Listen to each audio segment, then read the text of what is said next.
Anda kembali menyaksikan Malut Pos Baca Rita. Di edisi kali ini kita akan bahas dampak virus corona atau COVID-19 dari sisi psikologi. Nah, sekarang saya mengundang Bang Yasri Mahmud, ahli terapi pikiran bawah sadar dan ahli psikoterapi dan komunikasi persuasif, yang juga tim gugus tugas penanganan COVID-19 Provinsi Maluku Utara. Nah, kita akan berbincang-bincang dengan beliau bagaimana penanganan pandemi COVID terhadap masyarakat dari sisi psikologi. Selamat datang Bang Yasri. Apa kabar Bang? Baik, untuk sementara waktu sangat baik. Oke.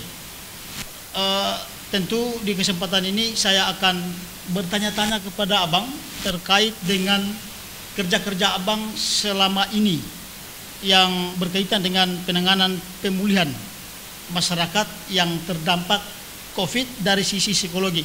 Bisakah Abang cerita sedikit soal kerja-kerja Abang selama di tim gugus tugas? Ya, memang sesuai dengan arahan koordinator kami di bidang pemulihan. Di bidang pemulihan itu ada beberapa grup. Yang satu grup itu bertugas di tempat pemulihan di Amara. Yang satu grup itu di bawah dinas sosial itu bertugas dengan sosialisasi, dan satu grup lagi itu melakukan pemulihan dengan cara-cara mungkin langsung praktek di tempat. Nah, dalam hal ini kami kebetulan diminta untuk memimpin tim ini, dan apa yang kami lakukan saat ini itu lebih fokus pada masyarakat yang terdampak. Jadi dari kasus pandemi COVID-19 ini tentu banyak hal yang berdampak. Nah, karena kita fokus di bidang dampaknya terhadap bidang psikologi, maka rata-rata yang terjadi dari kasus pandemi ini adalah takut, khawatir, cemas, bahkan sampai dengan kepanikan yang berlebihan. Nah, ini yang membuat informasi seperti ini harus diketahui oleh banyak pihak, termasuk seluruh masyarakat Maluku Utara, dan bisa jadi seluruh masyarakat Indonesia.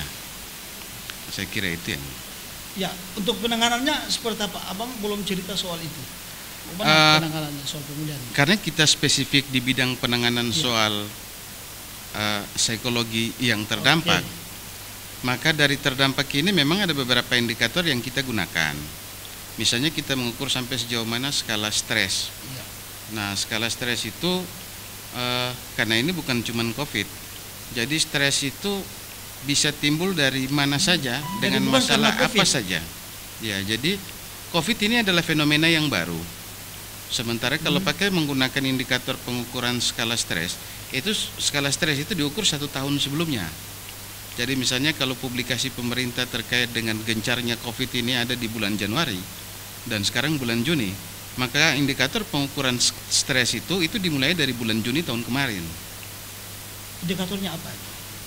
Kuesioner. Stres. Jadi dari tahun sebelumnya. Dari tahun sebelumnya. Jadi segala kejadian yang terjadi di semua faktor, apakah faktor itu yang ada hubungannya dengan faktor ekonomi, kemudian itu berhubungan dengan faktor kehidupan dalam rumah tangga, soal biaya-biaya anak sekolah, itu menjadi indikator yang diukur. Sehingga dari indikator itu kan keluar hasil. Dari hasil itu yang menunjukkan seberapa stres seseorang. Apalagi nanti ditambah dengan pandemi. Ditambah lagi dengan pandemi COVID ini, ketika stres seseorang itu dia tinggi, tentu ada ikutan di sana.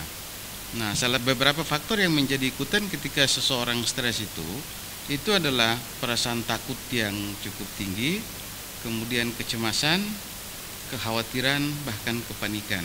Nah, ketika poin-poin ini itu mengikuti ketika seseorang ini belum punya kemampuan untuk mengelola emosinya dengan baik, tentu ini punya pengaruh yang cukup signifikan, cukup kuat itu terhadap sistem imun dan sebagainya. Dalam dunia bagaimana pengelolaan hubungan antara emosi dan pikiran itu tahun 1958 itu Asosiasi Medikal Amerika itu sudah mempublikasikan bahwa penyebab utama sakit fisik itu itu 90% itu karena pikiran. Bisa jelaskan mengapa pikiran? Iya, karena pikiran kita itu bertanggung jawab terhadap seluruh stimulus dan respon terhadap aktivitas fisik. Nah, contohnya begini, ketika seseorang itu dengan datangnya corona, begitu datang informasi terkait dengan kehadiran virus corona, tentu orang dalam menyikapi ini pasti berbeda. Nah, bisa jadi sebagian orang itu akan menerjemahkan bahwa dengan hadirnya corona ini semua hal itu sudah menakutkan. Bisa saja pintu, bisa saja buku, bisa saja semua hal yang dibaca, semua hal yang dilihat itu menjadi sumber-sumber utama seorang menjadi ketakutan.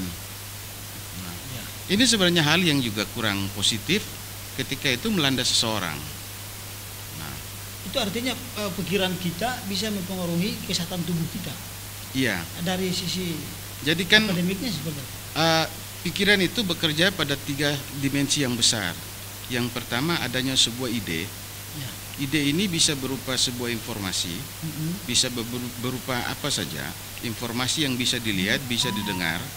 Yang kedua itu setelah adanya ide, itu pikiran bekerja menggunakan gambaran mental. Jadi setiap informasi yang masuk kemudian diterjemahkan, itu pikiran menerjemahkan ini dalam bentuk gambar.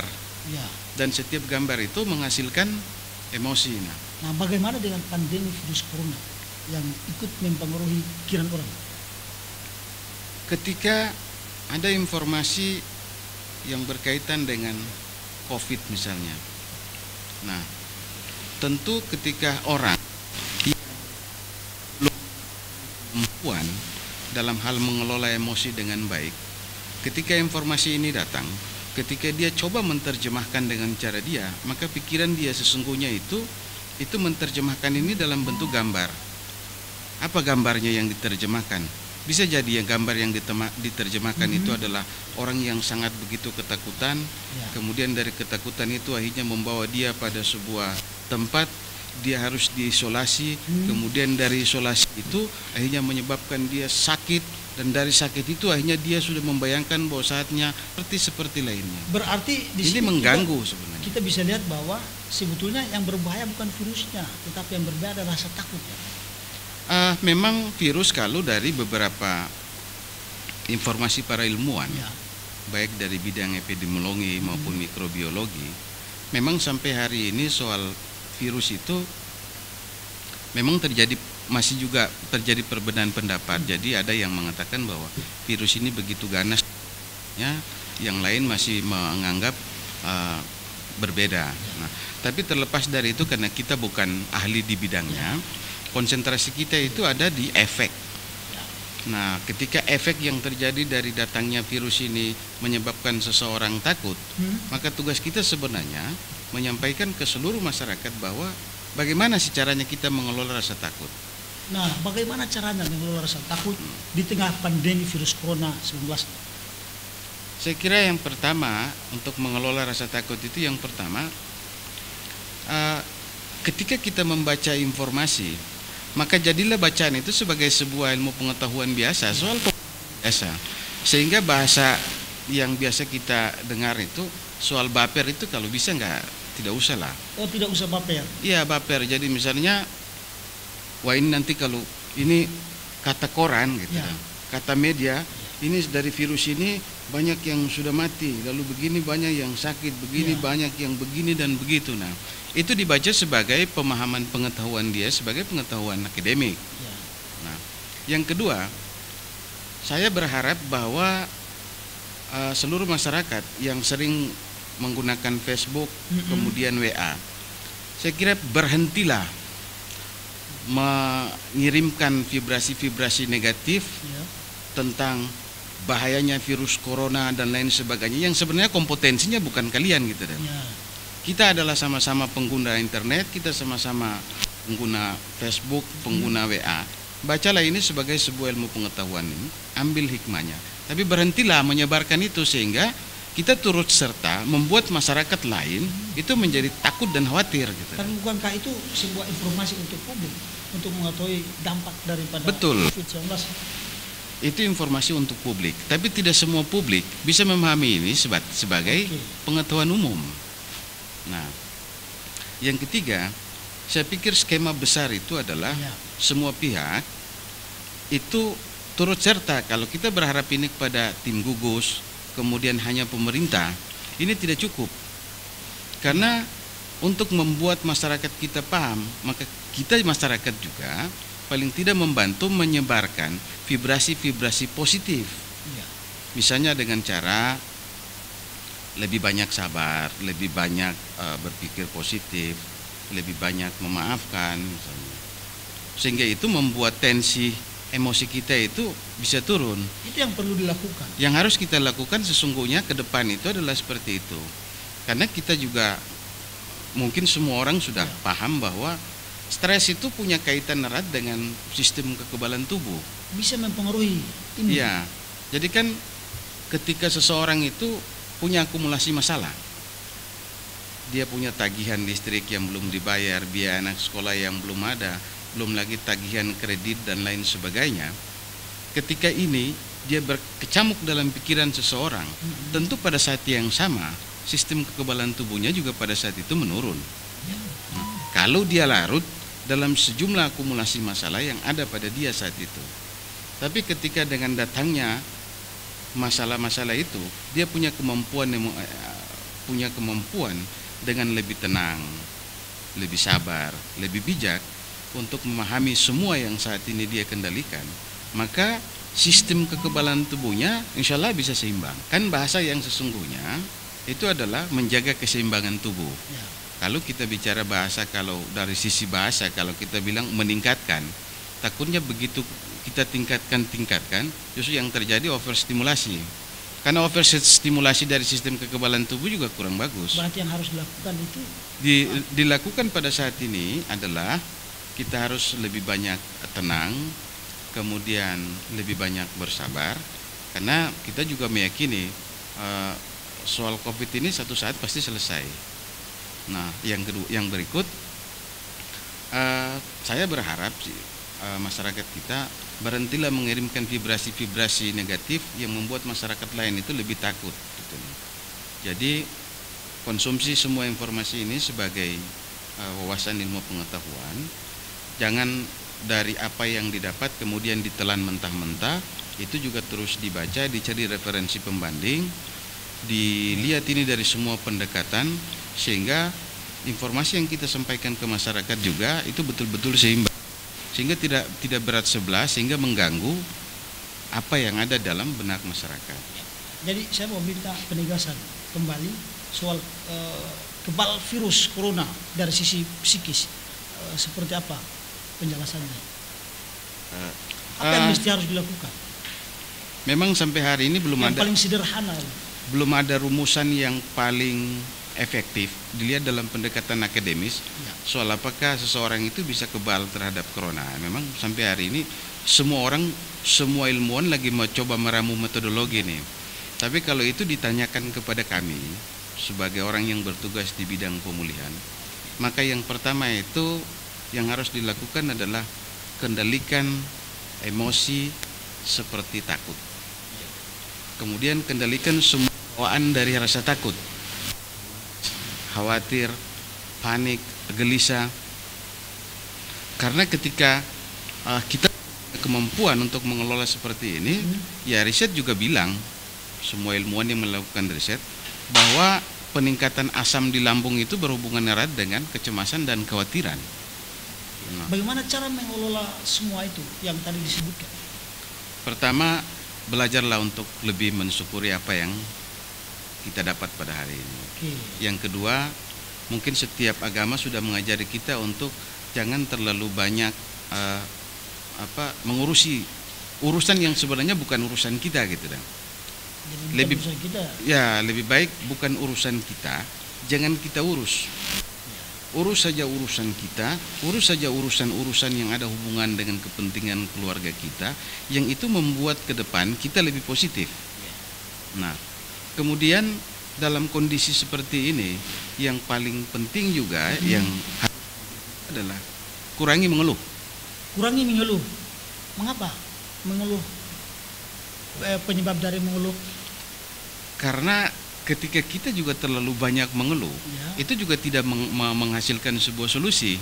Yang ada adalah masalah gitu. Nah, jadi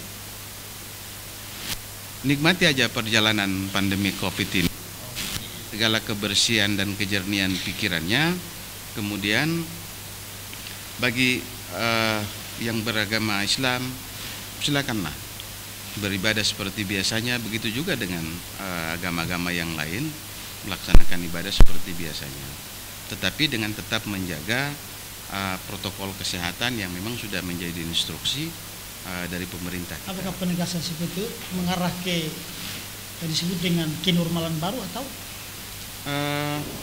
Saya kira seperti itu yang diharapkan oleh pemerintah, bahwa ketika hidup normal yang baru itu lebih pada kita mengadaptasi dengan kebiasaan baru.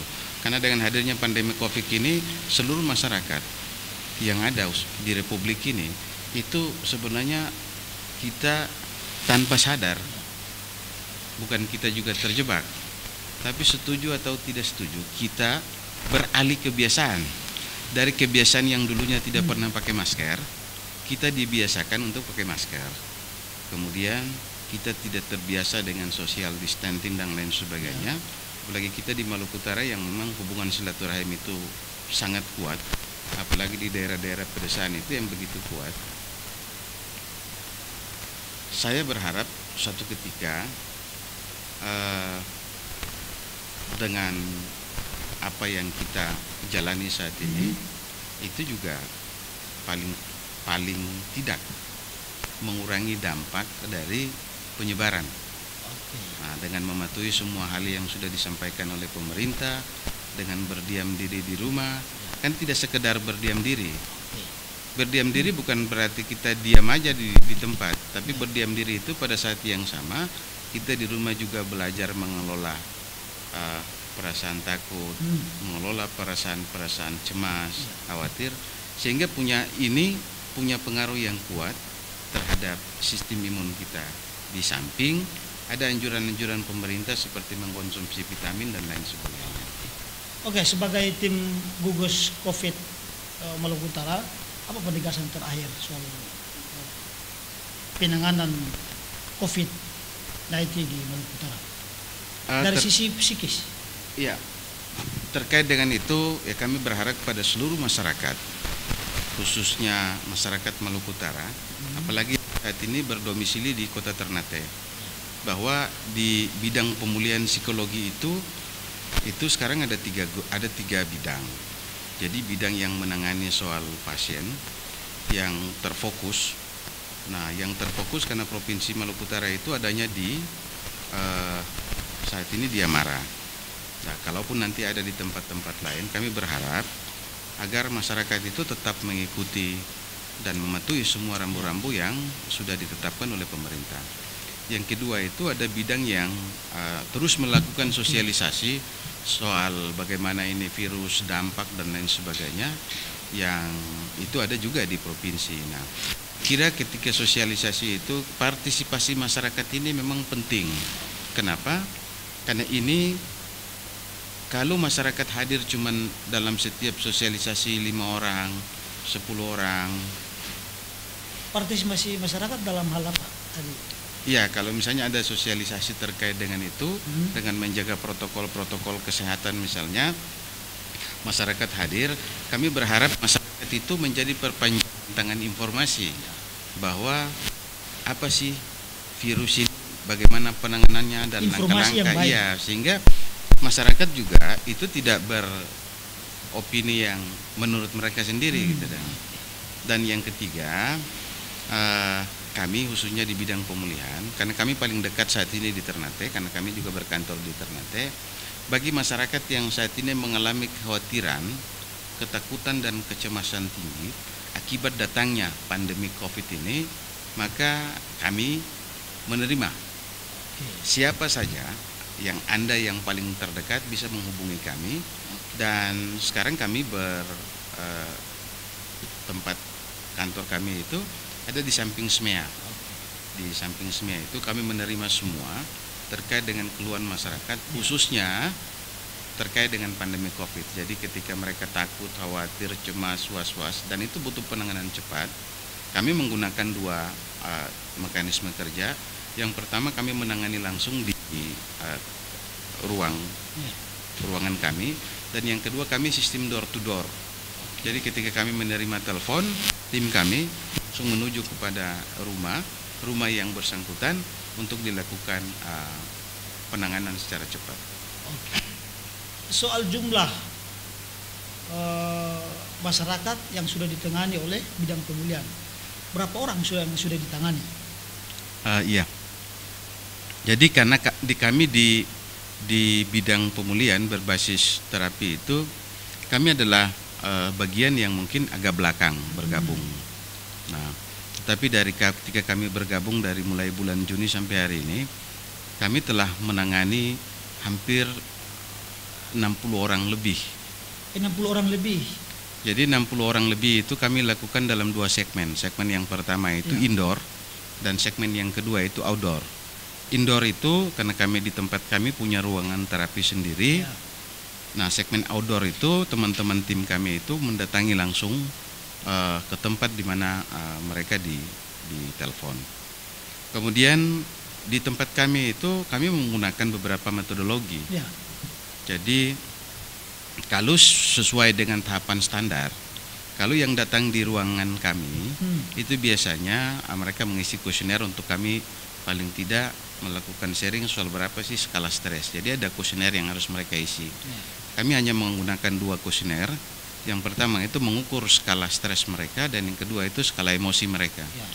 Nah, karena ini punya pengaruh yang sangat kuat terhadap sistem imun. Nah, yang berikut terkait dengan model penanganan, kami menggunakan emotional freedom technique. Emotional freedom technique itu adalah terapi berbasis jalur meridian atau berbasis jalur listrik yang dikembangkan oleh seorang ahli di Amerika namanya Gary Craig.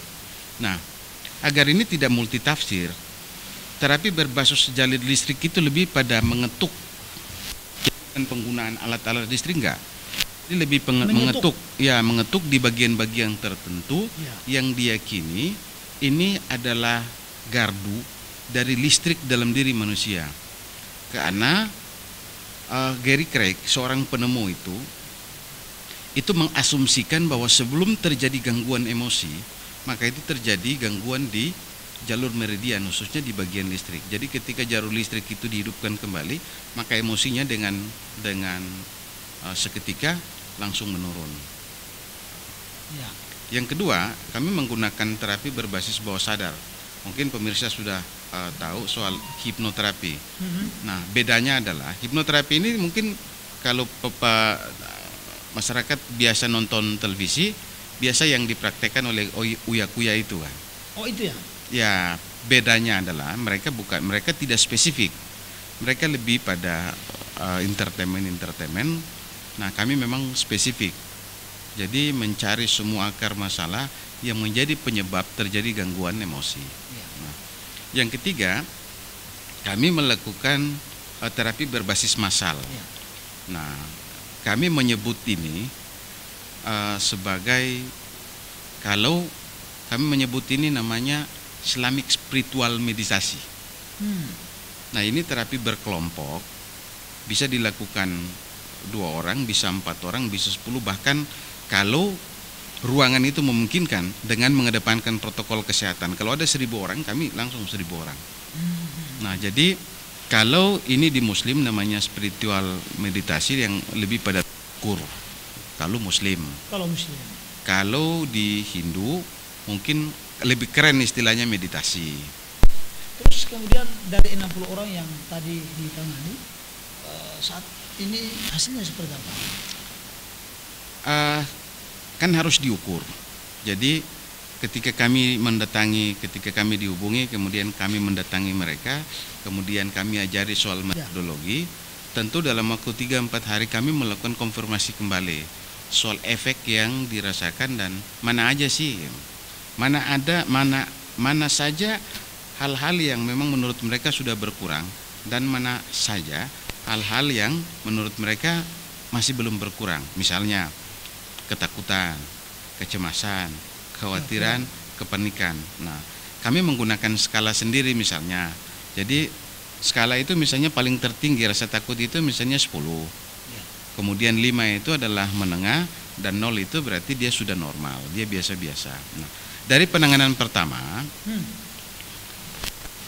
kami menggunakan EFT misalnya. Kami menanyakan soal berapa sih intens emosi yang ia rasakan dengan hadirnya kasus pandemik. Nah, dia bilang saya tingkat ketakutan misalnya itu di angka 8. Oke. Kami mengajari triknya, kami mengajari caranya. Lalu setelah itu dia praktek. Setelah dia melakukan praktek itu, setelah selesai misalnya dari beberapa sesi, kami tanyakan lagi, menurut Anda berapa sih kadar emosi Anda, tinggal berapa kadar emosi Anda? Misalnya dia menyebutkan, sekarang saya merasa lebih bagus, lebih baik, lebih positif. Menurut saya angka saya dia ada angka 3 misalnya. Ya kalau bagi kami angka 3 itu cukuplah. Walaupun kalau pakai pendekatan riset, angka yang efektif itu ada di angka 1 misalnya. Nah tapi kalau 3 itu berarti dia udah di bawah menengah. Sehingga konsentrasi kita untuk melayani teman-teman yang lain, masyarakat yang lain juga cepat gitu karena memang tim kami hanya 8. Ya. Tadi mengatasi ketakutan. Nah, sebetulnya dampak ketakutan itu seperti apa dari sisi psikis? Takut itu di dalam punya The Medical of Mind Body Medicine, karya Dr. Adi W. Gunawan. Beliau ini ketua tim riset saat ini, ketua tim riset rekayasa emosi sedunia saat ini. Itu dalam bukunya beliau mengatakan bahwa ketika seseorang itu takut yang berlebihan, itu dia akan memicu hampir 1.400, dia sebenarnya menggetarkan 1.400 reaksi kimia di otak, dan itu mengganggu hampir 30 hormon. Nah, hormon yang paling sering terganggu ketika seseorang menderita takut yang berlebihan itu adalah serotonin, dopamin, kortisol misalnya. Nah, hormon-hormon ini hormon yang bertanggung jawab terhadap mood, rasa semangat, rasa gairah untuk bekerja, tiba-tiba dengan sendirinya jadi malas. Kemudian hormon-hormon ini juga yang bertanggung jawab tiba-tiba orang jadi cepat mengantuk. Dan sampai pada akhirnya hormon-hormon ini yang mengganggu siklus tidur seseorang. Jadi ketika seseorang itu takut yang berlebihan, tentu ada emosi ikutan lainnya. Emosi ikutan itu biasanya ketika seseorang takut, maka emosi ikutannya itu adalah khawatir, cemas. Apa yang terjadi ketika seseorang itu khawatir, takut? cemas? Ketika seseorang takut itu, pertama dia sudah mengganggu beberapa hormon penting, misalnya serotonin, dopamin, kemudian kortisol.